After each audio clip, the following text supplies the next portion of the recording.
Halo MLP Lovers, balik lagi bersama aku Firda Indira di Cermis Cerita Mistis. Sebelumnya aku mau ingetin buat kalian semua para teman malam untuk selalu menjaga kesehatan kalian karena saat ini Indonesia sedang diserang oleh wabah COVID-19 atau virus corona. Semoga kalian selalu dalam lindungan Tuhan, selalu sehat walafiat dan semoga virus ini segera dapat ditanggulangi agar kita semua dapat beraktivitas seperti biasa. Saat ini aku sudah berada di sebuah bangunan yang dulunya bekas sekolah yang terdiri dari 2 lantai. Memang posisinya di pinggir jalan persis, makanya agak cukup berisik.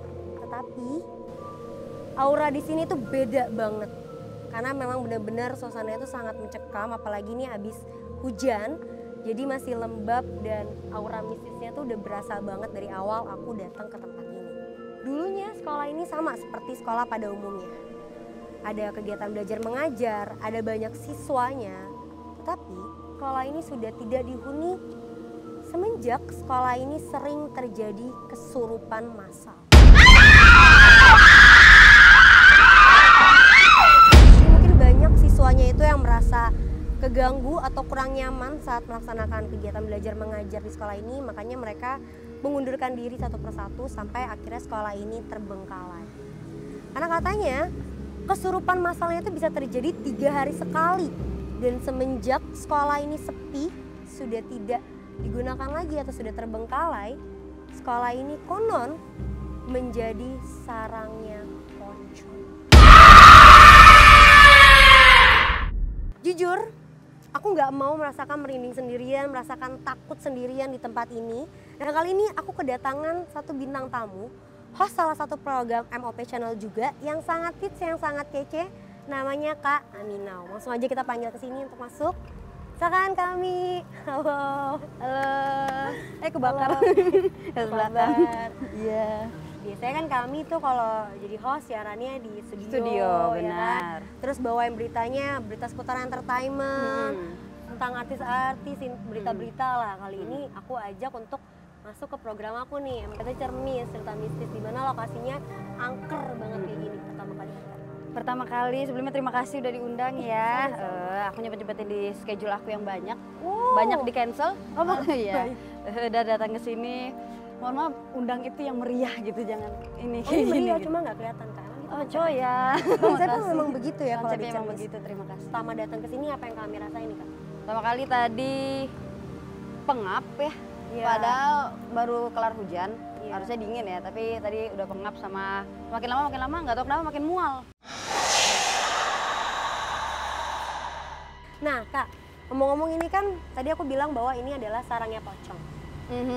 Ngomongin soal pocong, Kakak tahu nggak? Ada tweet yang cukup viral dulu di Twitter, dari @anggara_arya, kalau temennya itu pas dia lagi naik gunung berubah jadi pocong di Gunung Salak. Waduh, Tahu nggak Kak? aku nggak tahu karena aku baru punya Twitter seminggu yang lalu, tapi ceritanya kayaknya seru. Nah kayak aku ceritain ya. Oke. Jadi cerita gini, si Arya ini kayak tour guide-nya gitu, dia pemandunya. Dia kedatangan sama tamu dari Jakarta sebanyak 7 orang, 4 laki-laki dan 3 perempuan nih Kak. Jadi pada saat itu mereka nyampe di atas gunung sekitar jam 5 sore.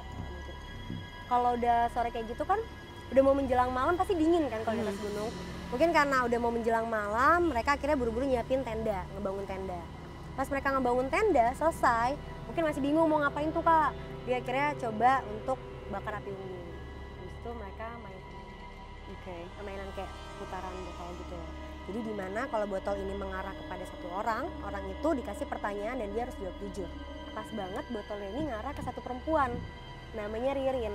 Terus si Ririn ini tanya sama temen perempuannya yang lain, namanya Laras. Dia ditanya, hal yang paling mengerikan yang lo takutin semasa hidup lo tuh apa? Si Ririn jawab, yang gue takutin adalah ketika gue mati, terus arwah gue gentayangan, abis itu gue nakut-nakutin kalian semua. Dan tiba-tiba setelah Ririn ngejawab kayak gitu, terus teman-temannya ketawa karena ngiranya bercanda tadi, turunlah kabut nih. Terus jadi makin dingin. Akhirnya mereka memutuskan untuk tidur lah. Udah kita tidur gitu kan. Mereka balik ke tenda masing-masing, mereka mau tidur.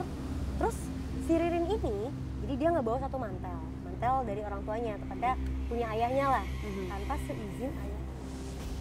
Terus hilang. Karena mungkin dia panik, takut dimarahin sama ayahnya itu, dia bilang ke teman-temannya yang minta tolong untuk dicarikan mantelnya.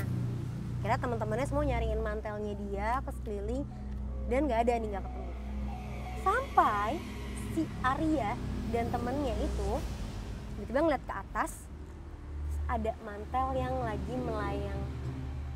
Terus dibilang nih sama temennya Arya, jangan diambil mantelnya, karena mantelnya itu pasti lagi dipakai sama jin atau makhluk setempat. Panik nggak tuh? Akhirnya gak ada yang mau ngambil dong karena diomongin kayak gitu. Jujur aku kalau kayak gitu aku panik juga sih. Aku nggak panik sih. Aku gimana? Pulang. Itu berarti karena panik juga. Iya juga sih. Takutnya kan minta pulang. Iya. Nah karena mantel pas dia terbang, tiba-tiba mantel itu hilang dengan sendiri. Oke. Kan? Aneh. Iya, enggak. Tapi Dari nggak ada atas, wujudnya, nggak ada. cuma mantelnya Mantel doang. itu terbang gitu kayak lagi dipakai sama makhluk gaib mungkin. Terus tiba-tiba hilang gitu aja. Oke. Nah karena mungkin semuanya jadi makin panik, akhirnya mereka memutuskan untuk udah tidur aja deh. Tidur lah nih, mereka balik ke tenda, mereka tidur istirahat. Malam keduanya nih, si Ririn ini sama teman perempuan yang lain kebelet pipis. Akhirnya mereka minta tolong untuk dianterin ke sungai. Dianterinlah sama si Arya. Dari awal si Arya tuh ngeliat ada mantel di ujung sungai gitu, kayak di batuan gitu ada mantel. Pas si Ririn ngeliat mantelnya itu, dia bilang, oh itu mantel gue, mantel warna putih. Terus itu mereka balik bawa mantel itu dan nggak ada apa-apa, baik-baik aja di malam kedua itu. Sampai pas di malam ketiga, mereka masuk malam ketiga, mereka lagi nongkrong di depan tendanya, kayak lagi ngobrol-ngobrol, lagi bercanda lah mungkin. Tiba-tiba mungkin abis hujan atau gimana, seperti biasa kalau malam di gunung itu kan pasti suasananya akan lebih dingin. Dia bilang pada saat itu lebih dingin kak suasananya. Akhirnya si Ririn itu karena kedinginan dia ambillah mantelnya untuk ngangetin badannya dia. Mantel putih yang malam pertama terbang sendiri itu. Iya, dia pakai. Kalau kakak nggak bakal pakai kan? Tidak. Sama. Dia pakai lah mantel itu, dia bilang kan. Pas dia pakai, dia malah teriak-teriak kak. Kayak orang tuh pada teriak-teriak, dia bilang, tolongin Ririn, ini panas, ini sakit, tolong bukain mantelnya, dia teriak sambil nangis.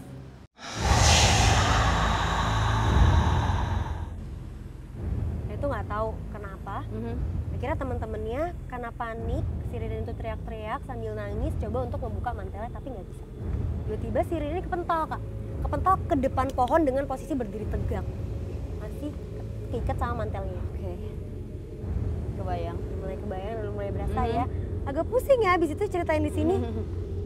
Nah teman-temannya ngedekat, tiba-tiba si Ririn ini justru kayak ketarik ke atas, dia terbang ke atas pohon. gitu. Ke atas pohon dia kayak melayang gitu. Oke. Tapi kayak ketarik orang, kayak kejambak gitu sama orang. Tapi posisinya masih Ririn? Masih Ririn, masih Oke. besar. Wujudnya masih dia? Masih Ririn. Tapi dia masih kayak keikat sama mantelnya gitu loh. Oke. Masih keikat sama mantelnya, dia ketarik ke atas. Terus tiba-tiba dari ujung kakinya sampai ke kepalanya, seluruh tubuhnya dia membusuk secara perlahan. Tapi wujudnya tetap Ririn, cuma Masih membusuk. Ririn, tapi dia udah mulai membusuk nih badannya, dari kaki sampai ke kepala. Dia posisinya masih terbang, masih Ririn di atas, tapi udah kayak busuk gitu loh badannya. Dan karena mungkin suasana udah makin malam, udah nggak kondusif, temen perempuannya ini karena mungkin shock kali ya, kaget, panik. Pastilah. dia pingsan gitu. Makin dong gak karuan, suasananya makin gak kondusif, semua makin panik. Dan akhirnya si Arya ini, si tour guide ini memutuskan untuk ya udah kita turun aja malam ini juga. Pas mereka memutuskan turun, Ririn itu masih ngikutin Kak. Dalam kondisi masih keikat dan dia sudah berubah menjadi pocong. coy. Oke. Terus Kan aku ikutan nengok, nggak panik ya cerita di sini. Dia udah berubah wujud jadi pocong, udah bukan Ririn lagi. Tapi yang Ririn lihat adalah dia masih keikat sama mantelnya. Dia ngerasa dia cuma pakai mantel, tapi teman-teman ngeliat dia adalah pocong. Pas teman-temannya turun, dia masih ngikutin, dia lompat dari satu pohon ke pohon lain, terbang gitu di atas.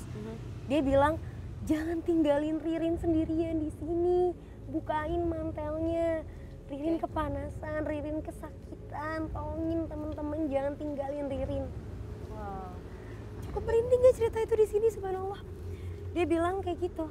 Dan semenjak di hari itu, Ririn menjadi pocong keliling di ada yang bunyi. ya. Ada yang lempar nggak apa-apa Kak, perkenalan. Kan baru datang. Ya Kak. Kenapa gua ya ini callingan? Terus Jadi semenjak itu si Ririn menjadi polling atau pocong keliling di Gunung Salak itu. Kakak percaya nggak sih sama berita-berita semacam itu? percaya nggak percaya ya kalau cerita-cerita kayak itu, karena kan pengalaman setiap orang berbeda-beda. Iya. Mau dia sharing pengalamannya ya oke lah. Paling kita ambil hal positifnya aja, kayak kalau melakukan sesuatu nggak boleh sembarangan, apalagi di Iya, tempat yang kita nggak tahu. Terus juga apalagi yang namanya pesugihan. Iya, nah kebetulan tidak. Kak, katanya si mantel itu mantel bekas pesugihan. Jadi nggak boleh sembarangan dipakai sama orang gitu. Jadi itu yang menyebabkan. Iya, aku nggak kurang tahu sih. Mungkin ada teman malam yang lebih tahu sama treat ini, boleh cerita, atau mungkin kalian nggak percaya karena jujur treat ini mengundang banyak banget analisis atau argumentasi dari orang-orang, dan banyak juga yang berpikir bahwa oh ini bohong atau kita segala macam, banyak banget pendapatnya. Menurut kalian gimana? Mungkin kalian bisa sharing sama kita juga di kolom komentar di bawah ini. Silakan. Kakak punya nggak sih pengalaman satu yang nggak pernah kakak lupain, kisah horor juga yang serupa atau gimana? Yang masih aku ingat sampai sekarang itu, dulu aku punya pacar, udah meninggal sekitar tahun 2015, dan itu posisinya mau tunangan. Aku itu udah 5 tahun lebih sama dia, emang posisinya mau tunangan. Jadi emang bener-bener ya udah jodohnya nih mungkin kan, karena kita berharap seperti itu. Dan ternyata dia meninggal dalam waktu 2 hari. Jadi galau banget tuh, down banget. Hal yang aku ucapin tuh cuman pengen ikut. Sana. Pengen ikut. Karena itu benar-benar galau banget. Sampai one day aku tidur malam hari, aku mimpi. Di mimpi aku itu wujud dia lagi tunduk, nangis. Tapi nangisnya itu posisinya pura-pura, nangis dibuat-buat. Tapi badannya. Di mimpi aku itu mau pegang tangannya. Aku bilang, kenapa nangis? Kok sedih? Terus dia masih nunduk, sambil ngasih tangannya dia bilang, katanya mau ikut, sini ikut. Dia bilang gitu. Itu wujudnya dia tapi? Wujudnya dia, semuanya dia, tangannya dia aku lihat. Itu belum sempat aku pegang tangan dia. Di saat aku mau megang, sampai dengar kayak gitu kayak, nggak mungkin gitu kan. Aku bilang, enggak, ini nggak mungkin kamu. Aku bilang, mana dianya? Di situ dia kayak marah tapi tetap ngajak ikut. Katanya mau ikut sini kayak gitu-gitu. Ayo banyak yang nungguin katanya. Di belakang dia tiba-tiba banyak. Sorry aku merinding apa ya Pak. Dia di belakang dia banyak yang berdiri tapi hitam semua. Aku nggak tahu apa. Pokoknya dia berdiri hitam semua di belakang. Ayo ikut. Tapi aku kebangun dan aku besok paginya baru bangun tidur aku datangin ke papahnya. Dan aku cerita ke papahnya. Kata papahnya, itulah makanya kalau orang sedih berlebihan, orang emosi berlebihan, pasti mudah dirasuki oleh jin, mudah digoda oleh jin, katanya seperti itu. Kalau aku sih ngekategorinya tuh horor dan serem ya. Mungkin teman malam mau ngekategorinya apa, bisa kasih komentar kalian di bawah. Nah kebetulan aku kan kurang begitu paham nih sama bangunan yang ada di belakang kan. Mungkin kita bisa langsung panggil Kang Nanda. Boleh gabung Kang? Oh iya. Nah ini namanya Kang Nanda. Kita kesini aja. Halo. Kang Nanda. Amin. Kang, belakang, aku kan kurang begitu paham soal bangunan di belakang dan kita tadi udah sempat diganggu. Boleh dong ceritain di belakang ini dulu kisahnya kayak gimana dan ada apa aja di sini? Dulu zaman dulunya itu ada yang sambut masal, maksudnya ada yang kemasukan masal.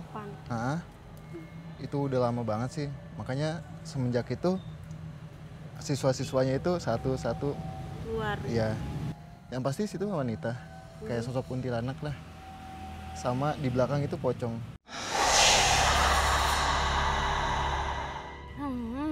Ada pocongnya juga. Nah kayaknya nih pas banget ya kalau lokasi ini kita jadikan lokasi uji nyali. Gimana?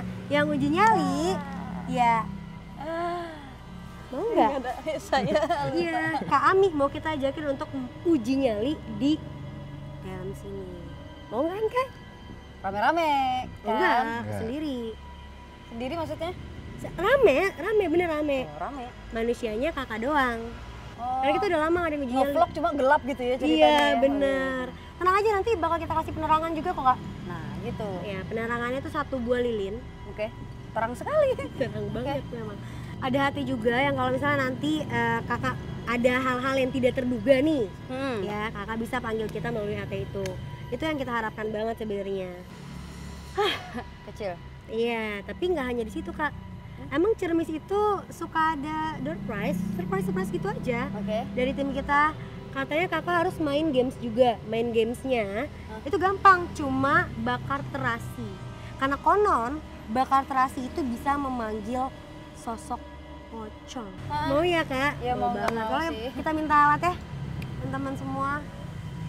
Ini ada HT-nya untuk kameranya. Gue basah, gue nggak bohong, tahu keringat dingin gue. Oke, sebelumnya aku juga mau ngingetin buat semua teman malam yang kalau mau berbagi cerita sama kita, ceritanya mau dibawain sama aku atau mungkin mau bercerita langsung sama aku di Studio Cermis, boleh banget kalian bisa kirimin cerita kalian melalui bentuk tulisan maupun voice note ke redaksi kita yang ada di bawah sini.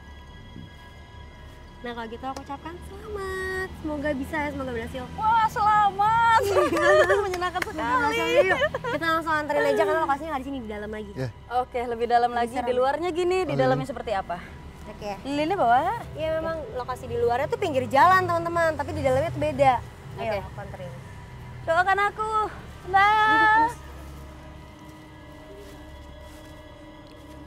Tungguin. Iya, kita bareng. Beda kan Kak sama yang ada di depan? Di depan pinggir jalan banget. Nah ini aslinya seperti ini. Tapi kalau gitu kakak kita tinggal selama 1 jam. Nanti kalau ada apa-apa bisa langsung ngubungi kita lewat HT aja. Oke? Jangan atuh. Oke. Ini nggak tahu kenapa orangnya cuma segini tapi kayak pengap ya. Iya. Biasanya banyak. Oke, ini saya ditinggal sendiri. Oke, yuk kita ke luar Kang Nanda. Lah, ikut. Ya, kirain nemenin. Seriusan. Jangan bohongin aku, tahu.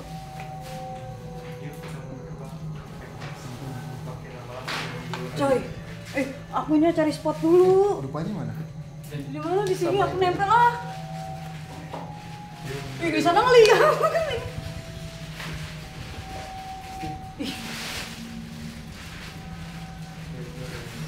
Ya, ditinggal beneran. Aku nggak mau lihat ke sana.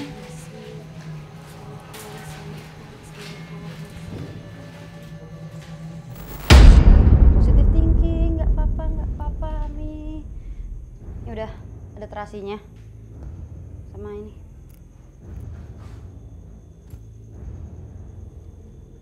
Apa aku kelar sekarang aja? Jangan.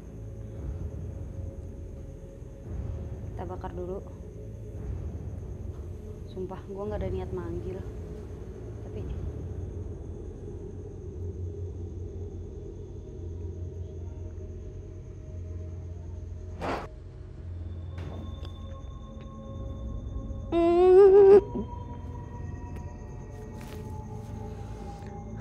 aku belum kelar.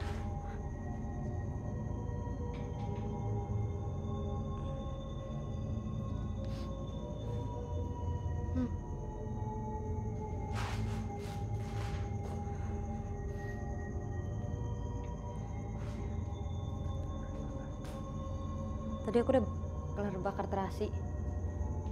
Belum kelar tapi udah ada yang geser-geser kursi. Gue nggak pernah tahu efek dari bakar terasi itu apa, nggak pernah coba. Ini first time gue coba. Gue nggak tahu lu percaya apa enggak.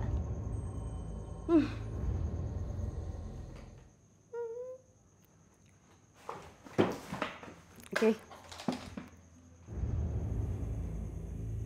Itu ada perempuan. Gue lihat tadi barusan.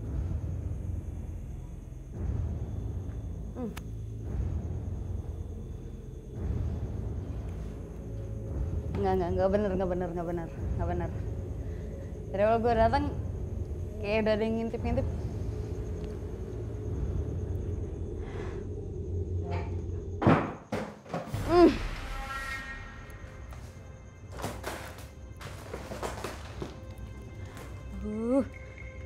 Sekali kagak susing di studio kayak gini dapetnya. Oke. Gue nggak berani lihat ke belakang.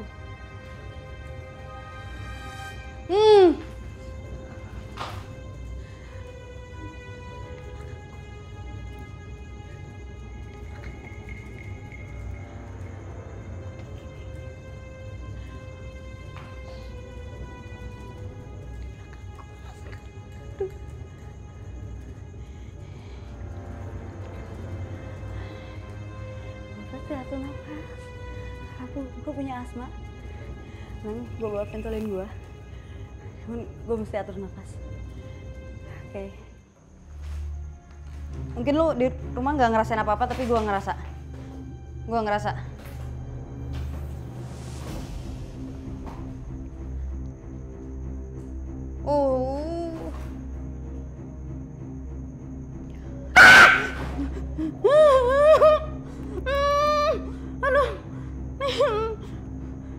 Dingin begini.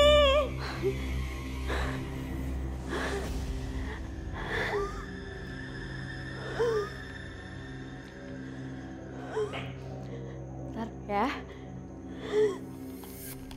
Gimana kondisi dalam boleh dideskripsikan? Ami boleh dideskripsikan kondisi dalam ini?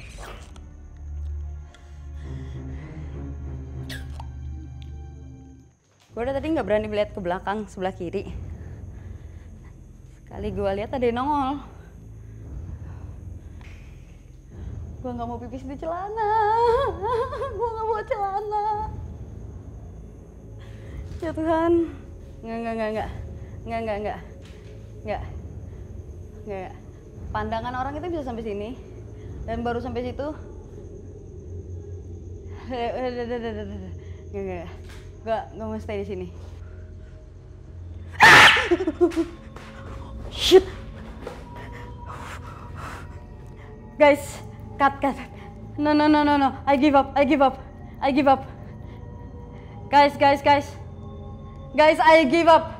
Guys, I give up. Jangan lama-lama ini. Halo, assalamualaikum. Iya, suaranya beda banget ya. Assalamualaikum. Gimana? Finally you come guys. Lo lihat keringat gue, ini bukan keringat panas, keringat dingin. Serius. Ya ampun, gue mau balik ke studio kayak gini. Gue dari tadi coba ke ujung sana, ke ujung sana, dan cuma nyampe setengah. Karena enggak. Gimana rasanya nih main di Cermis? Seru kan? Seru, jangan undang lagi ya. Schedule aku penuh. Jangan undang Keringetan lagi. apa? Keringetan banget loh. Jujur, karena emang keringat ini bukan karena pengap, tapi dingin, keringet dingin. Terus tadi pas duduk di situ, kiri aku nggak ngerti, nggak tahu ada yang niup atau kayak semacam kayak gitu loh. Makanya dari tadi aku nempel di dinding karena nggak mau begini. Jadi sekarang kita dibersihin dulu Kang Nanda untuk kaminya, biar nggak ada yang ikut sampai rumah nanti ya, amin. Awas sampai ada yang ikut ya. Ikut. Beban hidup gue udah berat, sampai ada yang ikut lagi.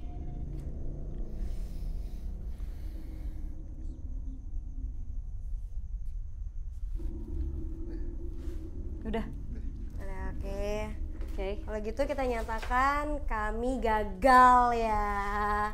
gagal doang kan nggak kuat. Akhirnya kita datang makanya 2 kali kita kegagalan loh orang yang uji nyali. Coba lu sama keluarga lu sini, kagak kuat beneran, gua gak bohong. Berarti bisa diakuin dong lokasi Cermis emang bener-bener serem. Ya iya sih. Serem kan? Ya kalau kayak gitu buat teman-teman malam semuanya yang mau cerita dibagikan atau mungkin kalian mau bercerita langsung sama aku, mau merasakan sensasi uji nyali di sini atau main game sama kita, kalian bisa langsung aja kirimin komentar kalian, kirimin bentuk tulisan kalian ke redaksi kita yang di bawah sini. Kayak gitu, terima kasih banyak kami udah mau diundang. Iya, jangan undang lagi ya. Schedule aku padat. Ya masih Kang Nanda ingetin tuh schedule-nya padat, geng. Tiba-tiba padat tiba-tiba. Padahal nggak apa-apain. Oke, kalau gitu terima kasih banyak untuk kami. Iya. Ayo sebelah gitu ya takut. Kalau gitu jangan lupa untuk saksikan Cermis Cerita Mistis setiap hari Kamis jam 7 malam di MLP Channel. Jangan lupa juga untuk like, komen, dan subscribe juga.